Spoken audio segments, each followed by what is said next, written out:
Good morning students. My topic है fun with paint. Last class में हमने paint का ब्रीफ इंट्रोडक्शन किया था कि paint is a simple graphic program used for creating picture and drawing. ठीक है, जो हमारा माइक्रोसॉफ्ट पेंट होता है उसको हम ओपन कैसे करेंगे? Simple, first step, click start menu. ठीक है, नेक्स्ट स्टेप है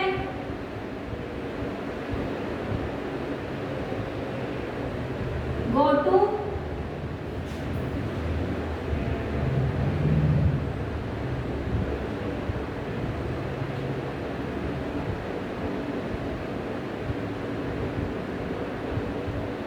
accessory and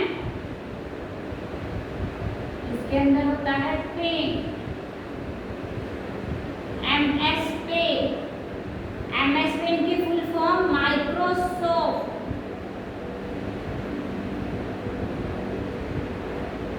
ठीक है,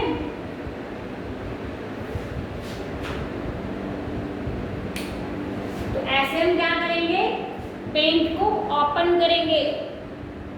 मैंने आपको सेकंड ऑप्शन भी बताया था ओपन करने के लिए। हमारे पास सर्च का ऑप्शन भी होता है ना?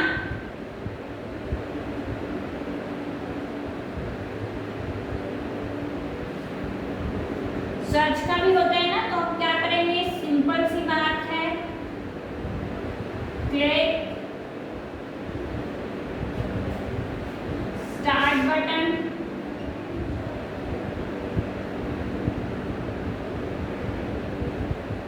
And search option.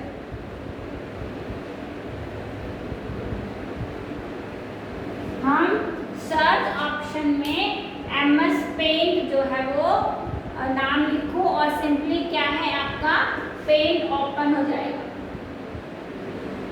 ठीक है, जो हमारा पेंट होता है वो हमें डिफरेंट टाइप्स के क्या देता है? टूल्स प्रोवाइड करता है, जिसकी हेल्प से हम क्या कर सकते हैं? ड्राइंग करते हैं, है ना, और पेंटिंग करते हैं।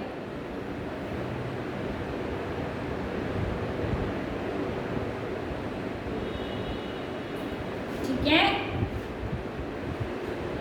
हमने इसमें फर्स्ट टूल किया था टेक्स्ट टूल। मैंने बताया था कि टेक्स्ट टूल के दो ऑप्शन होते हैं, याद है बच्चों? एक होता है एक होता है आपका, जब भी हम कोई टेक्स्ट लिखना शुरू करेंगे तो ये एक रेक्टेंगुलर शेप में एक बॉक्स में क्या है? कर्सर को हाईलाइट कर देता है, जिसकी हेल्प से हम टेक्स्ट को लिखते हैं। बट मैंने यहाँ पे आपको इम्पोर्टेंट चीज़ ये बताई थी कि एक होता है हमारे पास ट्रांसपेरेंट एंड ऑपेक। मैंने बताया था कि जो ट्रांसपेरेंट होता है उसमें जो है टेक्स्ट के पीछे बैकग्राउंड नहीं शो होता है। अगर आप ऑपेक प्रॉपर्टी पे क्लिक रखोगे तो जब आप टेक्स्ट टाइप करोगे तो इसके नीचे वाइट कलर का एक बैकग्राउंड जो है वो शो हो जाता है। तो ट्रांसपेरेंट प्रॉपर्टी या ऑपेक प्रॉपर्टी ये आपके ऊपर डिपेंड करता है कि आप कौन सी प्रॉपर्टी का यूज करना चाहते हो। फिर हमने किया था रेक्टेंगुलर सिलेक्शन। इसके मैंने बताया था कि दो ऑप्शन होते हैं। फर्स्ट होता है रेक्टेंगुलर सिलेक्शन। जो ये रेक्टेंगुलर सिलेक्शन होता है ये इस तरीके से हाईलाइट रहता है। ठीक है, और एक होता है फ्री फॉर्म। जो फ्री फॉर्म होता है वो इस तरीके से होता है। अब दोनों में मैंने रेक्टेंगुलर टूल है, जो रेक्टेंगुलर सिलेक्शन टूल है, वो आपको सिलेक्शन के लिए एक बाउंडेशन दे देता है। मतलब कि सिर्फ आप रेक्टेंगुलर शेप से ही सिलेक्शन कर सकते हो। इसी के अपोजिट होता है फ्री फॉर्म सेलेक्ट टूल। इसका मतलब होता है कि आप फ्रीली हैंड से जो है सिलेक्शन कर सकते हो। फिर मैंने बताया था कि सिलेक्शन करने के बाद अगर आपको वो एरिया कहीं दूसरी जगह मूव कराना है तो हम इजीली क्या है मूव करा सकते हैं। तो एक हमारा text tool, second rectangular select tool and free form select tool. तो दोनों में डिफरेंस याद होना चाहिए, आपको पता होना चाहिए।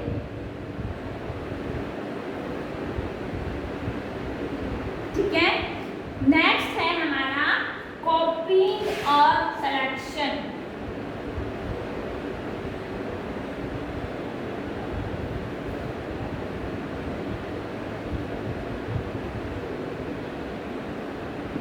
इसका क्या मतलब होता है?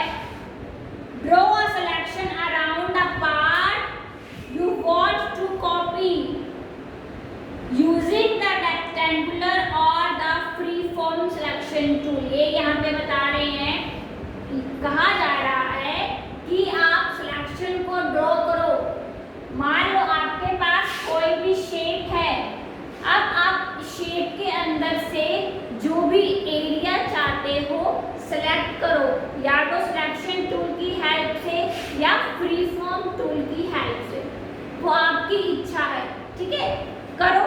नेक्स्ट यहाँ पे बोला गया है कि however you cursor over the selection until the move cursor appear। Simple सी बात है, अगर हमने किसी भी एरिया को सेलेक्ट कर लिया है, मान लो हमारे पास ये फ्लावर है, अब बच्चों इस फ्लावर की जो है सिलेक्शन करना है। अब आप ये सोचो कि या तो आपको फ्रीली करना है या आपको रेक्टेंगुलर की शेप में करना है। तो ये फ्लावर है, तो हम क्या करेंगे, फ्री फॉर्म हमें क्या प्रोवाइड करता है, फ्रीली हैंड से हम इस तरीके से इसको सिलेक्ट कर लेंगे। ठीक है, अब हमें जो सिलेक्शन किया है उसकी कॉपी करनी है। तो कॉपी के लिए क्या होती है शॉर्ट फॉर्म, Ctrl+C। इसके लिए कॉपी, कॉपी में लिख लो Ctrl+C = कॉपी। कॉपी करने के लिए हमारे पास शॉर्ट फॉर्म होती है Ctrl+C। अब Ctrl+C को प्रेस करके हमने इसको एरिया डिफाइन कर दिया कि भाई हमें सिर्फ इतना चाहिए कॉपी के लिए। ठीक है, लेकिन अब बात ये आती है कि हमने कॉपी तो कर ली है, अब हम चाहते हैं कि हम किसी और अदर प्लेस पे क्या है इसको लेकर जाएं, इस सिलेक्शन को लेकर जाएं। तो वो हम किसकी हेल्प से जाएंगे, Ctrl+V। कॉपी करने के बाद पेस्ट किया जाता है। ठीक है, कॉपी Ctrl+C, पेस्ट Ctrl+V। ये मेथड है आपका कॉपी करने का। एज इट इज अपनी कॉपी में लिख लो, और आपको जो है ये पूरा माइंड में क्लियर होना चाहिए कि सिलेक्शन करने के बाद उसको एरिया डिफाइन किया जाता है Ctrl+C से। ठीक है, तभी तो वो कमांड लेगा। अब Ctrl+C तो हमने कर लिया, Ctrl+C करने का मतलब ये नहीं होता कि वो एरिया ऑटोमेटिकली ऐसे कॉपी बन के आ जाएगा, फिर हमें पेस्ट करना पड़ता है। तो पेस्ट करने के लिए शॉर्ट फॉर्म आपके सामने है, कॉपीज में उतार लो।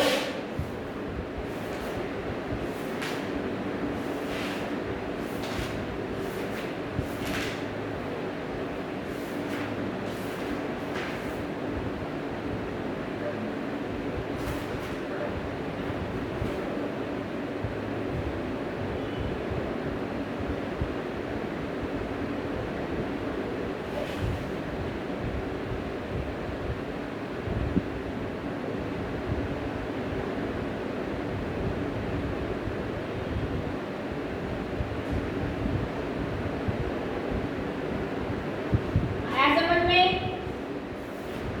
फिर किस तरीके से हम अपने सिलेक्शन की कॉपी करेंगे? सिलेक्शन करने के लिए जो हमारा पेंट होता है वो हमें 2 टूल्स प्रोवाइड कर रहा है, rectangular select tool and free form select tool. दोनों में डिफरेंस एकदम क्लियर होना चाहिए माइंड में, ठीक है? कि रेक्टेंगुलर जो है हमारे पास शेप बाउंडेशन होती है, ठीक है?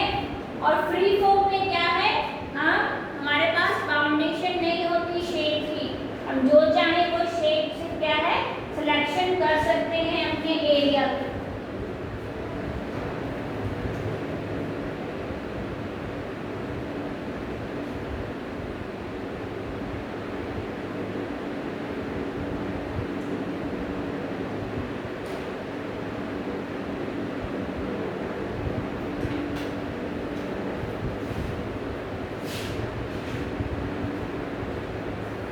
ठीक है, हो जाएगा।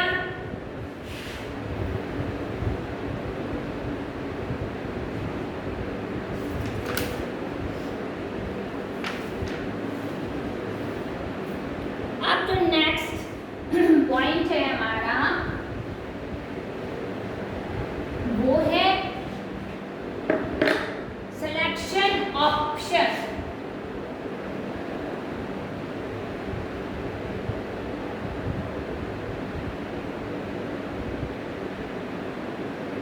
ठीक है, इसमें हमारा जो फर्स्ट टूल है वो आता है क्रॉप टूल। क्रॉप का मतलब होता है कट करना, ठीक है? The crop button a diamond shape with a line through it, इस तरीके से, ठीक है? Let you crop your picture so that only the selected area remain. आपको जितना भी एरिया क्रॉप करना है इसकी हेल्प से आप कर सकते हो, ठीक है? This has replaced the alt copy to option and a tricky if you want to save cutouts from a drawing. Simple है कि if you click the same icon after cropping to a selection, your large drawing page will be replaced with the cutout. तो अब मान लो हमारे पास कोई भी image है या कोई ऑब्जेक्ट भी हो सकता है, ठीक है? तो अब हम क्या चाहते हैं, हमें सिर्फ सिलेक्टेड एरिया में से भाई इतना एरिया जो है सिर्फ कट करना है, क्रॉप करना है,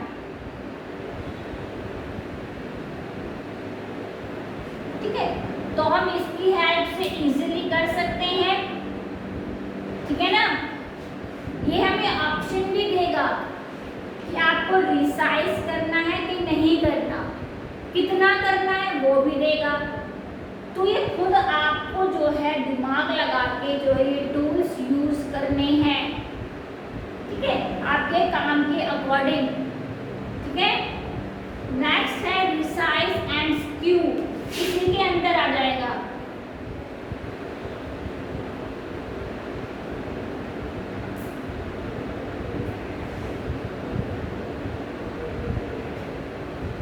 जब ये एरिया सेलेक्टेड होगा तो रिसाइज एंड स्क्यू करने के लिए भी ऑप्शन उसी में होता है, मतलब मिनिमम करना है या मैक्सिमम करना है ये आपके ऊपर होता है, ये हमें सिर्फ ऑप्शन देगा। करना कैसे है ये आपके ऊपर डिपेंड करता है। अब स्क्यू करना है, कितना करना है, यानी कि टेढ़ा मेढ़ा, ठीक है? आप अपने शेप को किस तरीके से स्क्यू कराना चाहते हैं तो वो भी जो है हमें क्रॉप टूल में जो है मिल जाता है ऑप्शन। यानी कि रिसाइज देखो, you can quickly resize a selection selection by dragging any of the little blocks, यानी कि ये ब्लॉक्स होते हैं यहाँ पे, ठीक है, और handles on the selection rectangular,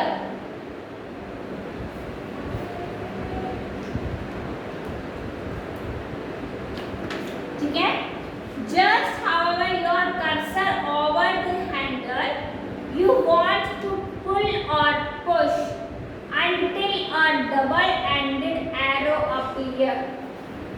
Press down your mouse button and adjust the shape to your liking.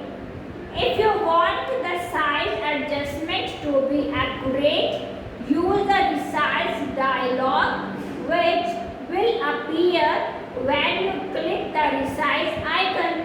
या तो आप उसको डिक्रीज कर सकते हो साइज को या इंक्रीज कर सकते हो, ठीक है। Only the top half of this dialog is concerned with resizing. अब देखो, अब हमें स्क्यू करना है तो ये हमें ऑप्शन रिसाइज के भी है और स्क्यू के भी है कि आपको हॉरिजॉन्टल करना है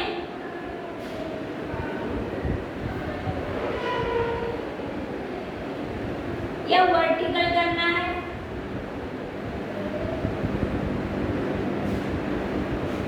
हॉरिजॉन्टल कैसा होता है? हॉरिजॉन्टल होता है इस तरीके से और वर्टिकल होता है इस तरीके से।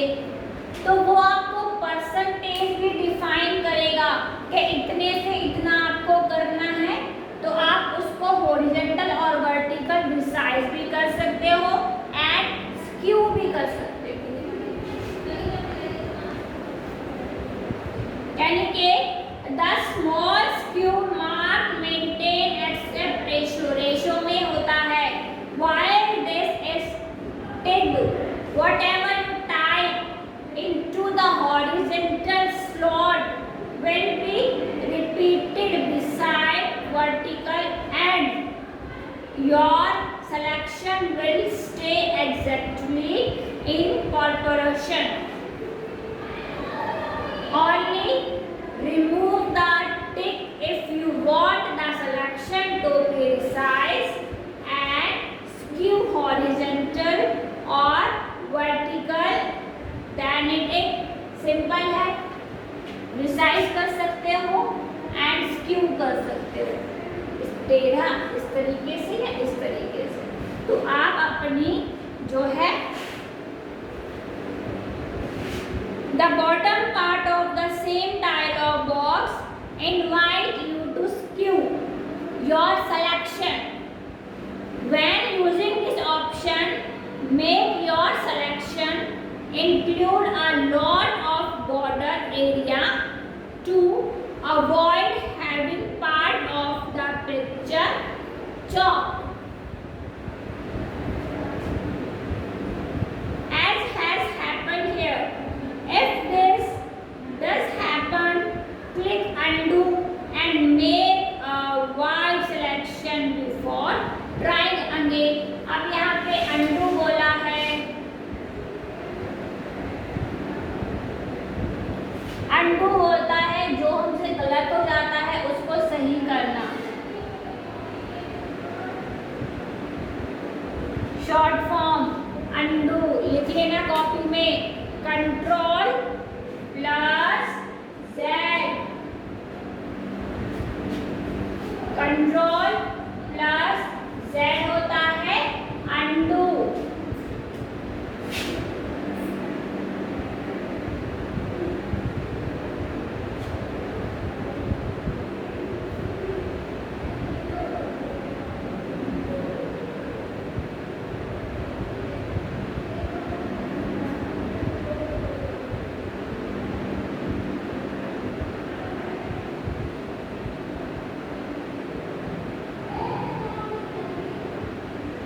ठीक है, तो सिलेक्शन ऑप्शन में हम क्रॉप कर सकते हैं, रिसाइज एंड स्क्यू कर सकते हैं अपने एरिया को।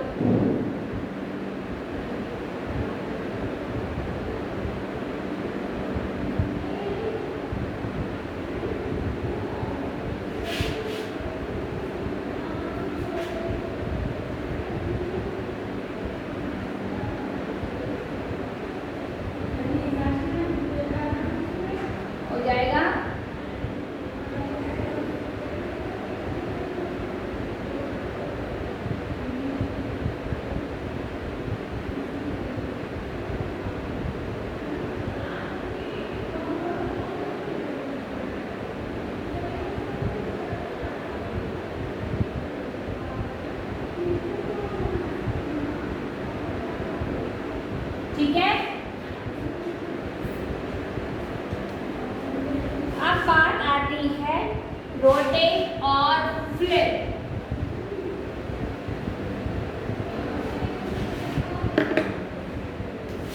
रोटेट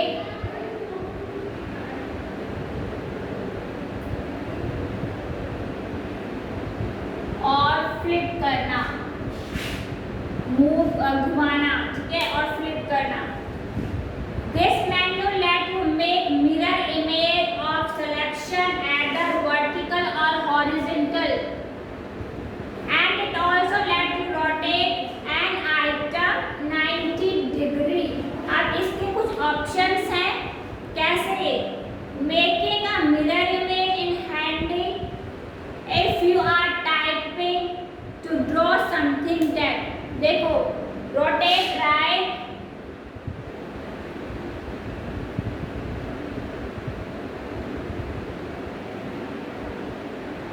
ठीक है, rotate left,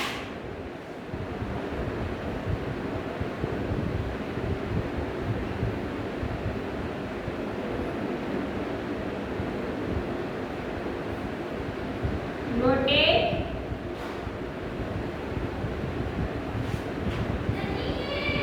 180 degree,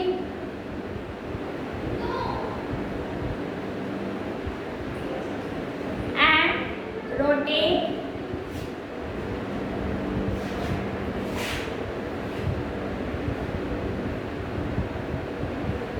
180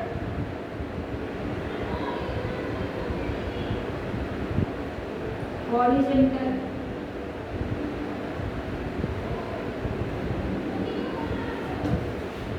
ठीक है, तो हम क्या कर सकते हैं रोटेट और फ्लिप से?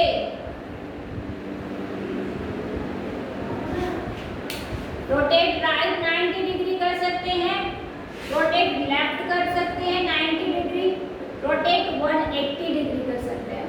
अब उसको हम फ्लिप कर सकते हैं और मतलब हॉरिजॉन्टल और वर्टिकल हम जो है फ्लिप कर सकते हैं।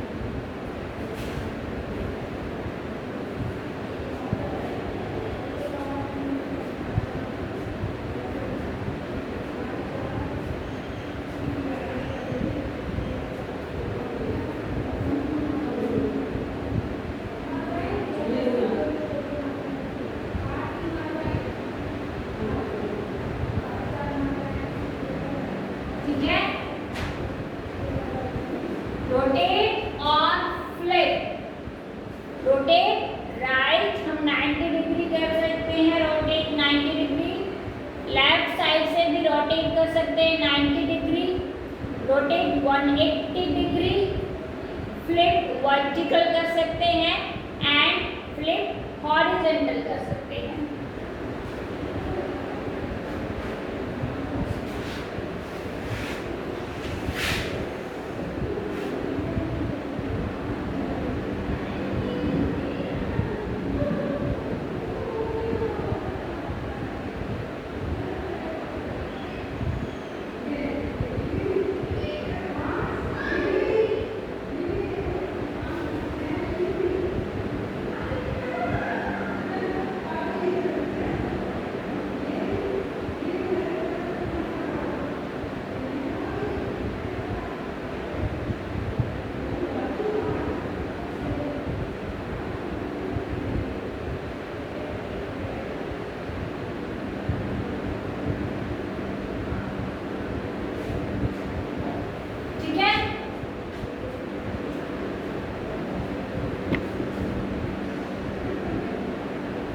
नेक्स्ट है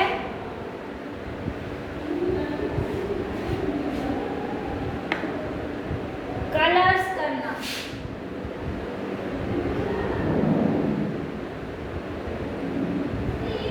आप देखो कलर्स हम कैसे कर सकते हैं।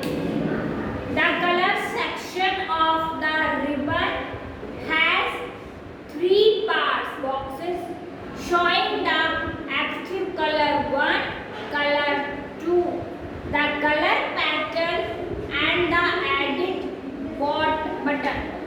तो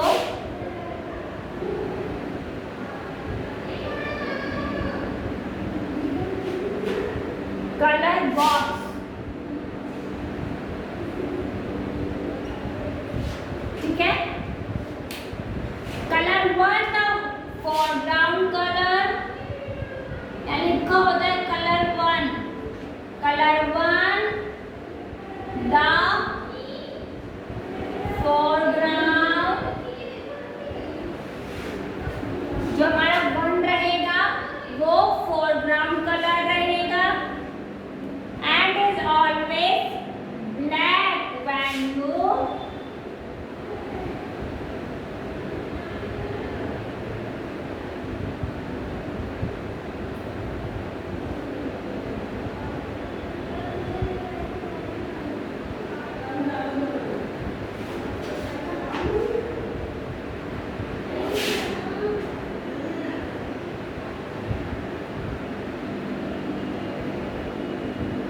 ओपन पेंट। अब एक बात जो है वो ध्यान से सुन लो, जो हमारा कलर बॉक्स होता है वो ऐसे होता है,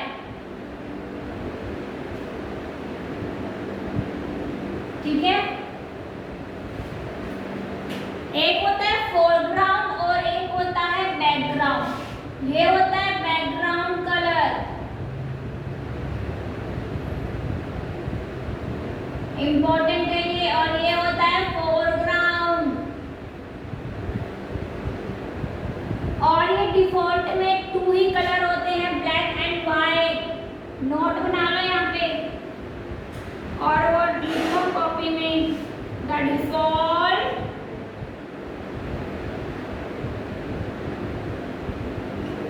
कलर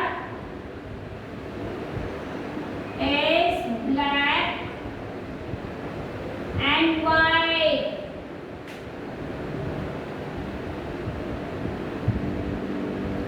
In paint,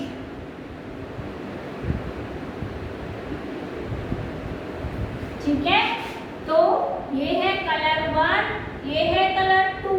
जो कलर 1 होता है वो फोरग्राउंड के लिए होता है, और जो कलर 2 होता है वो आपका बैकग्राउंड के लिए होता है। और ये जो डिफॉल्ट में कलर होते हैं वो ब्लैक और वाइट ही होता है, ठीक है। बाद में आप इसको चेंज कर सकते हो।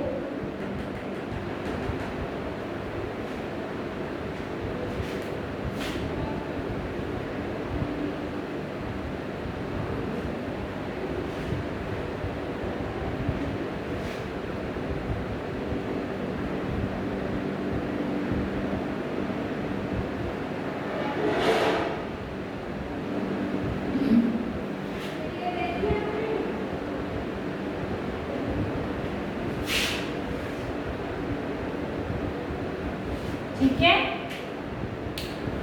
एंड इज ऑलवेज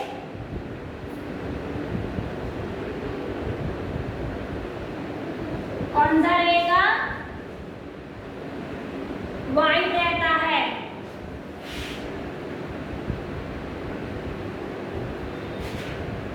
ये ब्लैक और ये वाइट,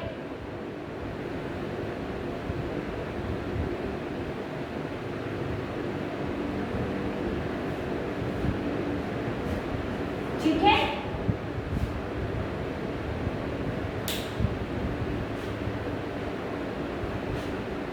तो जो हमारा कलर्स होते हैं ना वो 2 टाइप्स के होते हैं पेंट में। अब जो फोरग्राउंड और बैकग्राउंड,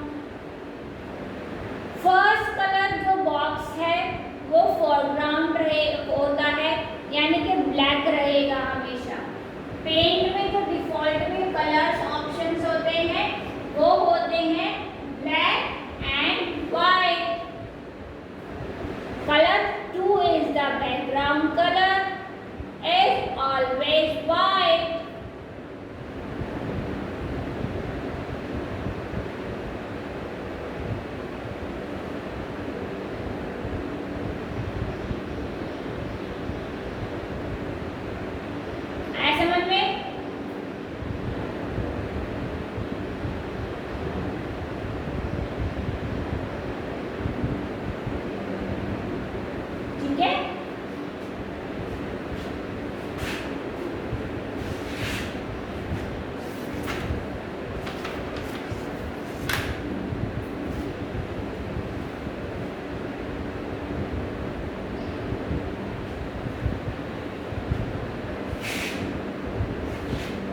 जो हमारी कलर की प्लेट्स होती हैं,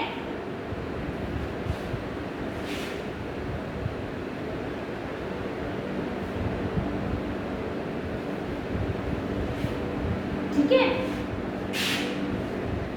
वो क्या बताती हैं कि the two top line of the colour plate show all the colour available whenever you are making a picture। जब भी आप कोई पिक्चर बना रहे हो तो कलर जो प्लेट्स होती हैं वो आपको अलग अलग टाइप्स के कलर्स प्रोवाइड करती है, ठीक है। डिपेंड है आपके ऊपर कि जो भी आप चाहो वो कलर चूज कर सकते हो। The line of black square at the bottom will show any color you have added during this session, ठीक है। Once paint is closed, those color will vanish away। Simple सी बात है, अगर हम पेंट को क्लोज ही कर देंगे तो हमारे जो कलर प्लेट्स हैं वो भी ऑटोमेटिकली क्लोज हो जाएंगे, ठीक है। तो ये था आपका कलर ऑप्शन कि हमारे पास जो है कलर्स के ऑप्शन कौन कौन से होते हैं। बैकग्राउंड, फोरग्राउंड जो कि ब्लैक एंड व्हाइट ही होते हैं डिफॉल्ट में, आप चाहो तो उसको चेंज भी कर सकते हो, ठीक है। कलर प्लेट्स आपको डिफरेंट टाइप्स के जो है वो कलर्स जो है वो प्रोवाइड करता है, ठीक है। आया समझ में।